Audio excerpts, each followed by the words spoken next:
Mr. President. The senator from Texas.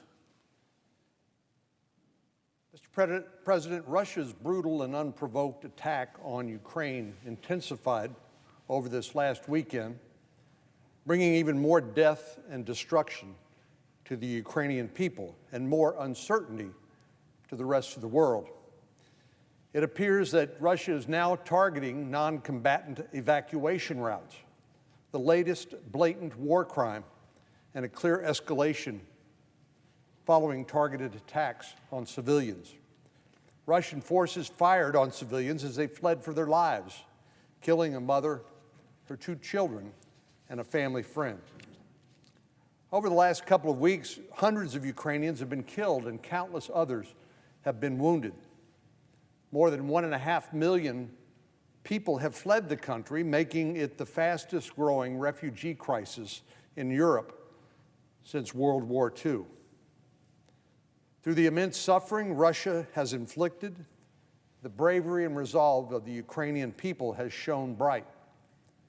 The world has been awestruck at the courage of teachers, architects, grandmothers, Ukrainians from all walks of life who've taken up arms in defense of their democracy.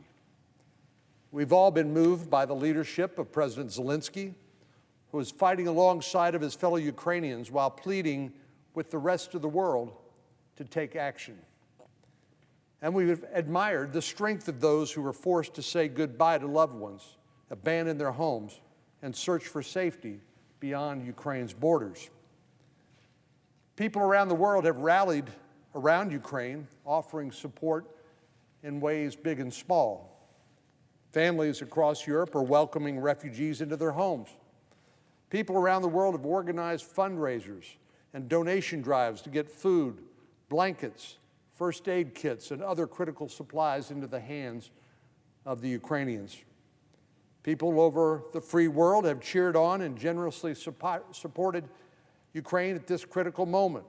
But now, it's time for Congress to act.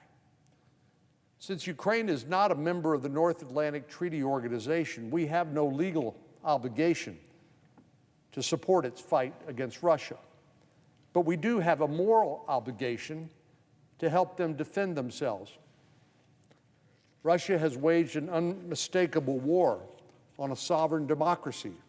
It's targeted civilian areas and brought immeasurable destruction to Ukraine.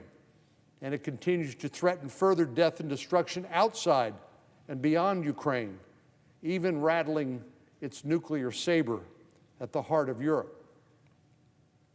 Yes, we have a moral duty to support the Ukrainian people and as they defend their sovereignty in their beloved country.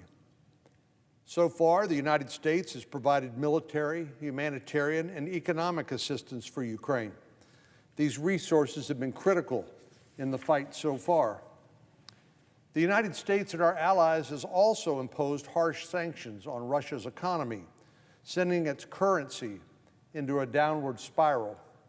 This has no doubt made life harder for the Russian people, with whom we have no quarrel.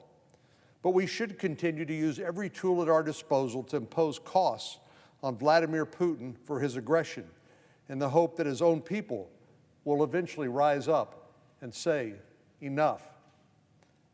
Many businesses have suspended operations in Russia, inflicting even more economic pain on the Kremlin. I'm encouraged by the global response so far, but we need to do more. This is a seminal moment in American history and in human history, reminiscent of events most Americans today only know about from their history books, and wars fought by our parents and grandparents. After this extended holiday from history, the United States must now take every possible step to stop this war by all available means. This week, I expect the Senate to vote on an emergency funding bill to send even more resources to the fight in Ukraine. The United States, I should say the White House, has requested $10 billion in military and humanitarian assistance. And there's strong bipartisan understanding that we need to move that quickly, as we just heard from the majority leader. The traditionally slow pace of legislation won't cut it. This is a reminder of the importance of not only preserving but growing our military strength. Authoritarian leaders like Putin, Kim Jong-un, President Xi, and the Iran's supreme leader are watching this test of the free world's resolve. Our Democratic colleagues have consistently fought to shift funds from our national defense to domestic programs. When inflation is accounted for, President Biden's first budget proposed an actual decrease in defense spending. We need to turn that around, especially in light of recent developments. The war in Ukraine has proven that a well-funded and well-prepared military isn't a luxury, it's a necessity. Germany's dramatic reversal on defense spending illustrates how clear this point has now become.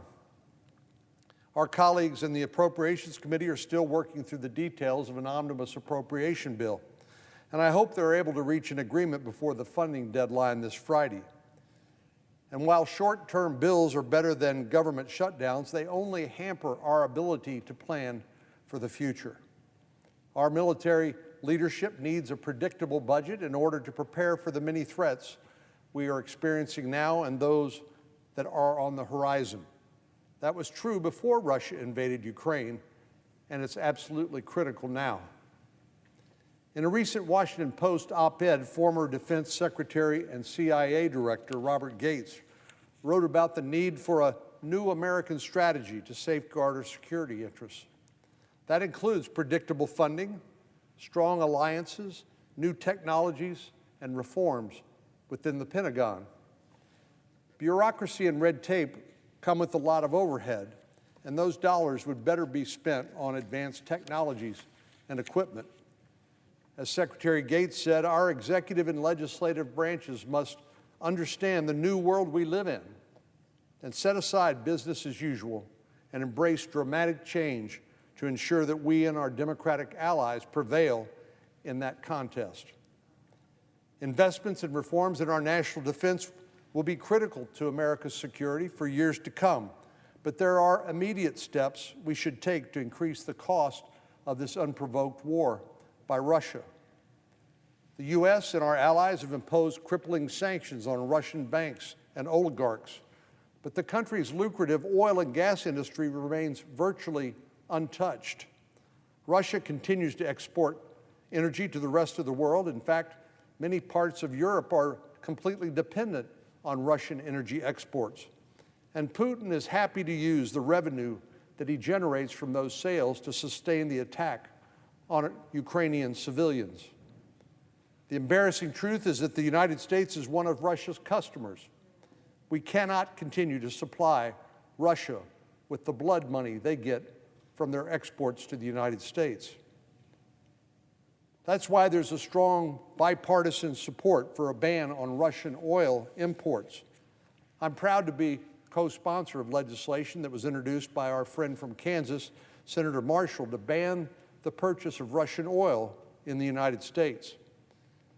We have the great fortune of living in a resource-rich country, and there's no reason why we should rely on anyone else, let alone a power-hungry dictator, for our basic energy needs. Putin's aggression has lit a fire under the U.S. and our allies, and we need to take concrete steps to end our reliance on foreign oil and continue our pursuit of energy independence. At the same time, making sure that our friends and allies around the world have access to more than just one choice when it comes to their energy needs. Again, we need to take that noose out of the hand of Vladimir Putin when it comes to dissuading these countries that are dependent on Russia. We need to give them more choices and the freedom to make those choices. Strangely, there are media reports today the administration is considering easing sanctions on Venezuelan oil to compensate for what nations import from Russia. But I have to ask, Mr. President, why on earth would we trade one oil-rich dictator for another? Instead, here's a novel concept perhaps the administration would consider. Why don't we boost our own production from here in the United States and sell it across the globe? It's truly shocking that this administration is so against and so opposed to American oil and gas that they'd rather make it easier to buy oil from the Maduro regime than from here at home in America. It's simply unfathomable and inexcusable. Energy security is something we've taken for granted here in the United States. So has Germany, so has Europe. But now they're learning that there are bitter lessons to be learned from that dependency on imports from a country like the Russian Federation. We simply cannot ignore the fact that energy security is national security, and we can't ignore the grave risks that accompany our reliance on foreign oil for our most basic needs or those of our allies. Mr. President, over the last couple of weeks, people around the world have rallied in support of the people of Ukraine. In ways big and small, the global community has sent an unmistakable message that Russia's attack on the sovereignty of Ukraine will not be tolerated. It's time for Congress to step up to the plate and provide even more support to our friends in that country. As I said, we may not have a legal obligation, but we do have a moral obligation to supply Ukrainian forces and civilians with the resources they need in order to resist Russian aggression. That's the task before us this week, and I hope we can take strong bipartisan action that sends an unmistakable message to the world. I hope we'll also consider other, more harsh actions against Russia. For example, I support our colleagues on the Finance Committee to strip Russia of its permanent normal trading relations status. This will place Russia in the same pariah category as North Korea and Cuba. The Wall Street Journal made the point this last week that nothing can be the same after the Russian invasion of Ukraine. There are a few seminal points in our life where we remember that everything changed thereafter, whether it's September the 11th, 2001, the assassination of a president, and now, after this post-Cold War holiday from history, invasion of another democracy in Europe. This is a watershed moment, and the United States must take every possible step to stop this war before the cost grows even higher and spreads to other countries outside of Ukraine. Mr. President, I yield the floor, and I would note the absence of a quorum. Clerk will call the roll. Ms. Baldwin.